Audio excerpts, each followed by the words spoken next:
एक गांव में झपट्टा नाम का बड़ा ही आलसी और कामचोर आदमी था। काम धाम तो कुछ करता नहीं, सिर्फ बड़ी बड़ी बातें करता था, इसलिए लोग उसे झपट्टा कहकर पुकारते थे। झपट्टा के घर की हालत बड़ी खराब थी। महीने में 15 दिन तो चूल्हा ही नहीं जलता था, क्योंकि झपट्टा को सिर्फ बड़ी बड़ी बातें फेंकना आता था। काम धाम कुछ भी करना नहीं आता था। उसकी कामचोरी की सजा उसके साथ साथ उसकी पत्नी को भी भुगतनी पड़ती थी। एक दिन झपट्टा की पत्नी सोनमती गुस्से में बोली, अब मैं तुम्हारी कोई बात नहीं सुनना चाहती, चाहे जो करो, लेकिन मुझे पैसा चाहिए। जब तक तुम कोई कमाई करके नहीं लाओगे, मैं तुमको घर में ना घुसने दूंगी। अरे भाग्यवान, बिगड़ती क्यों? मैं कहीं ना कहीं से कुछ इंतजाम कर लूंगा। तुम थोड़ी शांति रखो। तुम तो जानती हो, कभी तुम्हारे इस पति को झपट्टा महाबली कहकर पुकारते थे सब। बस बहुत हो गया तुम्हारा। तुम चुपचाप नौकरी की खोज में जाओ, नहीं तो मैं तुम्हें घर में ना घुसने दूंगी। झपट्टा वगैरह सब भूल जाओगे। हाँ,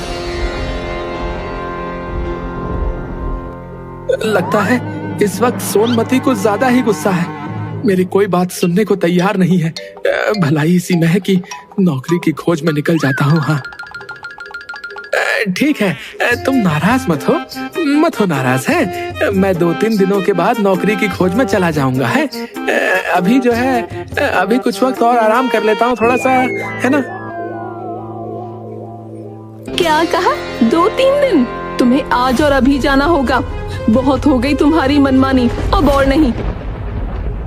अरे मेरी बात तो सुनो। अब आज कहाँ जाऊंगा बताओ? बाहर देखो ना कितनी तेज धूप हो रही है। अच्छा कल चला जाऊंगा। ठीक है मेरी सोनी मोनी, ठीक है। मैंने जो कह दिया सो कह दिया, मस्के लगाने की कोई जरूरत नहीं है।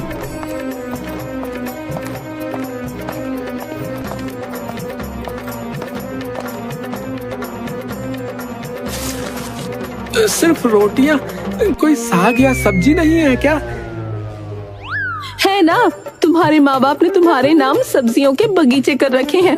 अभी जाती हूँ और वहाँ से तोड़कर लाती हूँ सब्जियाँ। ताजी सब्जियाँ तुम्हें पका कर देती हूँ। अरे अब मेरे माँ बाप बीच में कहाँ से आ गए? मेरा खून खौल रहा है अब। चुपचाप ये पोटली लो और नौकरी की खोज पर निकल जाओ। मरता क्या ना करता, बेचारा झपट्टा सूखी रोटियां लेता है और नौकरी की खोज में घर से निकल जाता है। सबसे पहले अपने गांव के साहूकार के पास चलता हूँ। उसके पास कोई ना कोई छोटा मोटा काम जरूर मिल जाएगा। अगर गांव में ही काम मिल गया तो बहुत अच्छा होगा ना। साहूकार के आदमियों ने हवेली के गेट पर से ही डांट डपट कर भगा दिया। अब झपट्टा के सामने कोई रास्ता नहीं था। फिर भी एक गांव से दूसरे गांव तक दिन भर भटकता रहा। घर लौट नहीं सकता था, क्योंकि बीवी ने सख्त हिदायत दे रखी थी कि जब तक नौकरी न मिल जाए घर में पैर न रखना। दिन भर चलते चलते झपट्टा थक कर चूर हो चुका था। भूख भी जोरों की लग गई थी। तभी उसने कुछ दूर पर एक पुराना खंडहर देखा। रात भी बहुत हो गई है और आगे चलने की हिम्मत भी नहीं बची। एक काम करता हूँ, आज रात के लिए इसी खंडहर को अपना महल बना लेता हूँ। खाना खाकर आराम से सो जाऊंगा। बताओ, महान झपट्टा महाबली की ये दशा, लेकिन क्या कर सकते हैं? 4 रूखी सूखी रोटियां। भूख तो इतनी जोर की लगी है कि चारों से भी पूरी तरह नहीं बुझेगी। अगर 4 रोटियां आज ही खा लूंगा तो कल क्या खाऊंगा? पता नहीं नौकरी भी कब तक मिलेगी, और नौकरी के बिना सोनमती घर में घुसने भी नहीं देगी। क्या करूं? कुछ समझ में ही नहीं आ रहा है। इसी सोच विचार में झपट्टा बार बार रोटियां गिनता और बार बार रख देता। समझ में नहीं आता कि क्या किया जाए। जब झपट्टा से अपने आप कोई फैसला न हो पाया तो उसने खंडहर देवता की मदद लेने का फैसला किया। वो हाथ जोड़कर खड़ा हो गया और बोला, हे खंडहर देव, जय हो आपकी, जय हो खंडहर देव। अब आप ही हमें आगे का रास्ता दिखाएं। दिन भर कुछ भी नहीं खाया है और भूख तो इतनी लगी है कि चारों को खा जाने के बाद भी शायद ही मिट पाए। लेकिन अगर चारों को खा लेता हूं तो आगे क्या करूंगा? मुझे अभी कई दिनों यहीं आसपास भटकना है। इसलिए खंडहर देव, अब आप ही बताएं कि मैं क्या करूं? एक खाऊं, दो खाऊं, तीन खाऊं या चारों को खा जाऊं? लेकिन खंडहर की ओर से कोई जवाब न मिला। वो बोल तो सकता नहीं था, इसलिए कैसे जवाब देता? उस खंडहर के अंदर 4 भूतनियां रहती थीं। उन्होंने झपट्टा की बात सुनी। बड़ी भूतनी छोटी भूतनी से, छोटी, लगता है कोई बहुत बड़ा दानव आ गया है जो हम चारों को एक साथ खाने की बात कर रहा है। हाँ दीदी, मुझे भी ऐसा ही लगता है, बहुत बड़ा दानव होगा ये, तभी तो हम जैसी भूतनियों से भी नहीं डर रहा। दीदी, मैं अभी मरना नहीं चाहती हूँ, मुझे इस दानव से बचा लो, वरना ये हम सबको खा जाएगा। ये सब तुम लोगों की वजह से हुआ है। मैंने तुमसे कहा था इस खंडहर में अपना घर मत बनाओ, क्या पता कब कौन मुंह उठाए चला आएगा। पर तुम मेरी सुनती कहाँ हो? तुम तो रहने के लिए बड़ी जगह चाहती थी, लो मिल गई बड़ी जगह। अब आराम से इस दानव के बड़े से पेट में रहना। मछली, ये तो क्या कह रही है? रहने के लिए अलग कमरा तो तुझे भी चाहिए था। तुझे ही तो हम सबके साथ एक कमरे में रहने से सबसे ज्यादा मुश्किल होती थी, इसलिए ये सब तेरी गलती है। दोनों भूतनियां आपस में लड़ने लगीं। तभी बड़ी भूतनी बोलती है, चुप हो जाओ तुम लोग और लड़ना बंद करो। ये समय आपस में लड़ने का नहीं है। मुझे लगता है हमें इस दानव के सामने जाकर इससे विनती करनी चाहिए। क्या पता उसे हम पर दया आ जाए और वो हमारी बात मान ले। हाँ दीदी, आप सही कहती हैं। क्या सही कहती हैं? तू तो है ही दीदी की चमची। हम उसके सामने जाकर खड़े हो जाएं ताकि वे आसानी से हमें पकड़कर खा ले। मुझे लगता है हमें यहाँ से भागना चाहिए। मछली दीदी, हम भागेंगे कैसे? हमें तो रात के समय कुछ दिखाई भी नहीं देता। बड़ी भूतनी थोड़ा गुस्सा होकर बोलती है, चुप हो जाओ तुम सब और जैसा मैं कहती हूँ चुपचाप मेरी बात सुनो और वैसा ही करो। चारों भूतनियां खंडहर से बाहर आकर झपट्टा के सामने हाथ जोड़कर विनती करती हैं। हे दानवराज, आप तो बड़े बलशाली हैं। आप व्यर्थ ही हम चारों को खाने की बात सोच रहे हैं। अगर आप हमें छोड़ दें तो हम कुछ ऐसी चीजें आपको दे सकती हैं जो आपके बड़े काम आएंगी। भूतनियों को अपने सामने देखकर और उनकी बातें सुनकर झपट्टा के तो तोते ही उड़ जाते हैं और वो हक्के बक्के होकर उन चारों को देखता रहता है। उसे कुछ समझ नहीं आता कि वो क्या जवाब दे।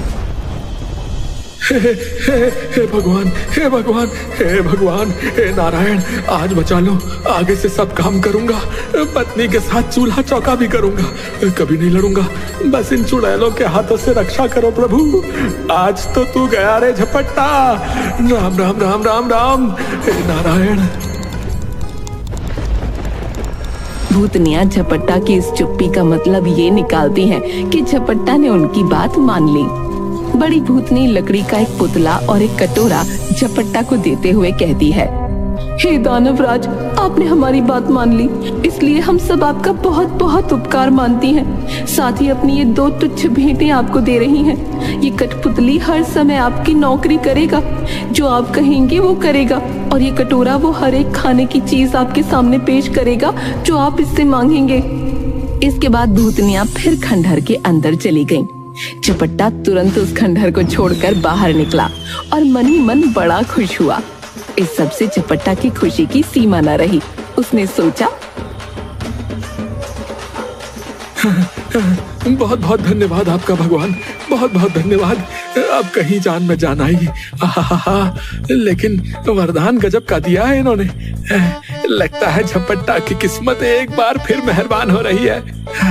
अब घर लौट चलना चाहिए। हाँ, सोनमती जब इन दोनों चीजों के करतब देखेगी तो फूली ही नहीं समाएगी। हाँ, और अब उसे मुझे ताने सुनाने का कोई मौका भी नहीं मिलेगा। लेकिन सूरज डूब चुका है और इतनी रात को मैं अपने घर वापस नहीं लौट पाऊंगा। एक काम करता हूँ, पास के ही किसी गांव में चलता हूँ और किसी से रात बिताने की जगह मांग लूंगा।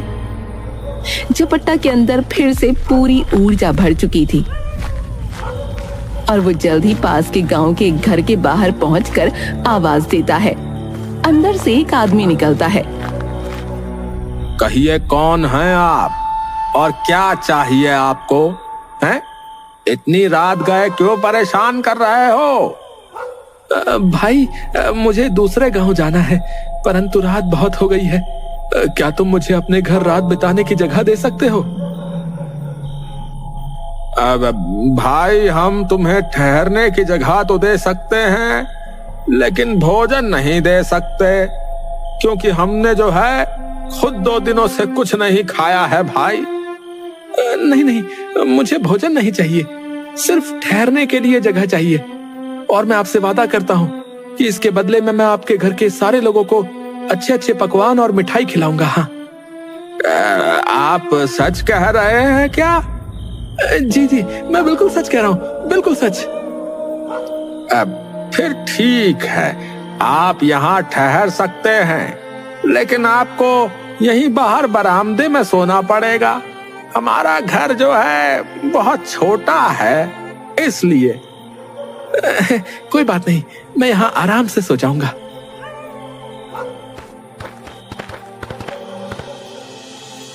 जादुई कटोरे, मुझे खाने के लिए हलवा, पूरी, सब्जी, पुलाव, खीर, मिठाइयाँ, रबड़ी, रसगुल्ला, जलेबी, समोसे सब चाहिए, सब लाओ। कुछ ही समय में घर वालों के सामने सारे पकवानों का ढेर लग चुका था। उन सब की आंखें खुली की खुली रह गईं, लेकिन भूखे होने के कारण उन्होंने जल्द ही सब कुछ खाकर खत्म कर दिया। मैं ये झूठे बर्तन बाहर ले जाकर धो देती हूँ। नहीं, आपको बर्तन साफ करने की कोई जरूरत नहीं है। ये मेरा कठपुतला सारे बर्तन साफ कर देगा, आप देखते रहिए। झपट्टा के इतना कहने भर की देर थी कि कठपुतले ने जल्दी से सारे बर्तन साफ कर दिए। झपट्टा के कठपुतले और कटोरे के अजीबोगरीब जादू देखकर उस आदमी और उसकी पत्नी के मन में लालच आ गया और झपट्टा के सो जाने के बाद वो दोनों चुपके से उठे और झपट्टा के कटोरे और कठपुतले को चुराकर उनकी जगह एक नकली कठपुतला और नकली कटोरा रख दिया। झपट्टा को ये पता न चला। सवेरे उठकर झपट्टा ने हाथ मुंह धोए और दोनों नकली चीजें लेकर घर की ओर चल दिया। भाग्यवान, अब तुझे कभी किसी बात के लिए चीखना चिल्लाना नहीं पड़ेगा। हाँ, न घर में खाने को किसी चीज की कमी रहेगी और न ही कोई काम हमें और तुम्हें करना पड़ेगा। हाँ, तुम जो चीज खाना चाहोगी ना, मेरा ये कटोरा तुम्हें खिलाएगा, और जो काम करवाना चाहोगी मेरा ये कठपुतला कर डालेगा। क्यों, अब बताओ, अब भी अपने झपट्टा को निकम्मा और कामचोर कहोगी? हैं? लेकिन सोनमती को इन बातों पर विश्वास न हुआ। उसने कहा, तुम तो ऐसी डींगे रोज ही मारा करते हो, कुछ करके दिखाओ तो जानू। हाँ, क्यों नहीं, अभी लो। जादुई कटोरा और कठपुतला निकाल झपट्टा ने कहा।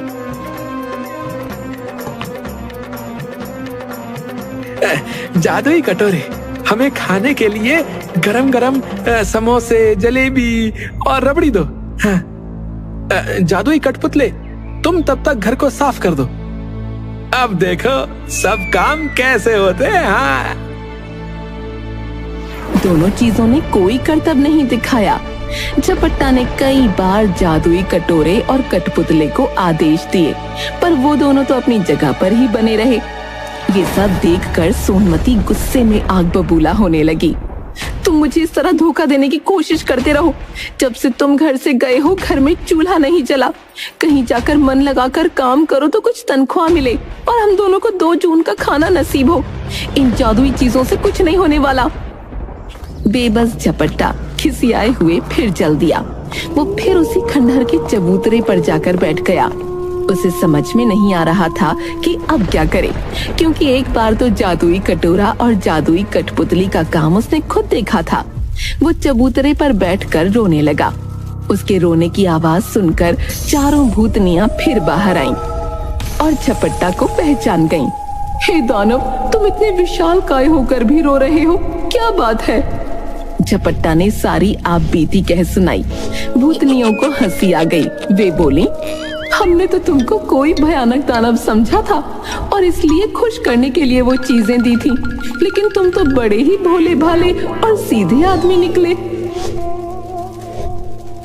अरे बहन, उस दिन आप लोगों ने मेरी मदद की, लेकिन मेरी किस्मत में सुख कहाँ है? इससे अच्छा तो मुझे खा ही जाती तुम सब। तो तुम उस दिन क्या खाने की बात कर रहे थे? खाने की? अरे वो सूखी रोटियां, सूखी रोटियां। मेरे पास उस दिन 4 सूखी रोटियां थी, बस। अच्छा अच्छा, घबराने की जरूरत नहीं, हम तुम्हारी मदद करेंगी। तुम्हारा कठपुतला और कटोरा उन्हीं लोगों ने चुराया है जिनके यहाँ रात को तुम रुके थे। इस बार हम तुम्हें एक रस्सी और डंडा दे रही हैं। इनकी मदद से तुम उन दोनों को बांधकर मारकर अपनी दोनों चीजें वापस पा सकते हो। इसके बाद भूतनियां फिर खंडहर में चली गईं। जादुई रस्सी और डंडा लेकर झपट्टा फिर उसी आदमी के यहाँ पहुंचा। भाई, मुझे रात बिताने की जगह दे दो और इस बार मैं तुम्हें कुछ और नए करतब दिखाऊंगा। वो आदमी भी लालच का मारा था। उसने समझा कि इस बार कुछ और जादुई चीजें हाथ लगेंगी, इसलिए उसने खुशी खुशी झपट्टा को अपने यहाँ टिका लिया। आप अवश्य हमारे यहाँ रुक सकते हैं। अरे बाबा, कितना मूर्ख आदमी है, दोबारा यहाँ लुटने को चला आया है। झपट्टा ने जैसे ही जादुई रस्सी और डंडे को हुक्म दिया, वैसे ही उस आदमी को और उसकी बीवी को जादुई रस्सी ने कसकर बांध लिया और जादुई डंडा दनादन उनकी पिटाई करने लगा।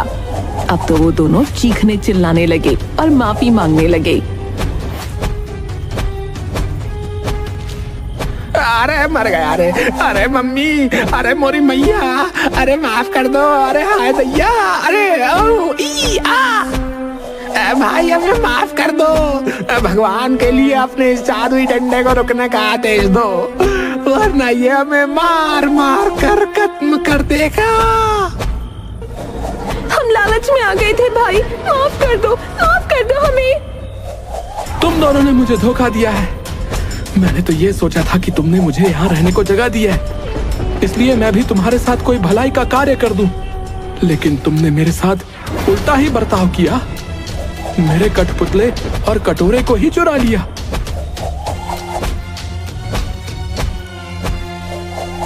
अब जब वो दोनों चीजें तुम मुझे वापस कर दोगे, तभी मैं अपनी रस्सी व डंडे को रुकने का आदेश दूंगा। उन दोनों ने झटपट दोनों चुराई हुई चीजें झपट्टा को वापस कर दी। ये देखकर झपट्टा ने भी अपनी रस्सी और डंडे को रुक जाने का हुक्म दे दिया। रुक जाओ जादुई डंडे, इन्हें क्षमा कर दो। जादुई रस्सी, इन्हें बंधन से मुक्त कर दो। अब झपट्टा अपनी चारों जादुई चीजें लेकर खुशी खुशी घर वापस लौटा। लेकिन उसे देखते ही सोनमती को बड़ा गुस्सा आया, क्योंकि उसने कई दिनों से खाना जो नहीं खाया था, इसलिए वो झुंझलाई हुई थी और दूर से ही झपट्टा को देखकर जोर जोर से चिल्लाने लगी। कामचोर, तुम फिर लौट आए, खबरदार घर के अंदर पैर न रखना, वरना तुम्हारे लिए बेलन रखा है। निकलो यहाँ से, अब फिर कोई बहाना बनाकर घर आए हो ना।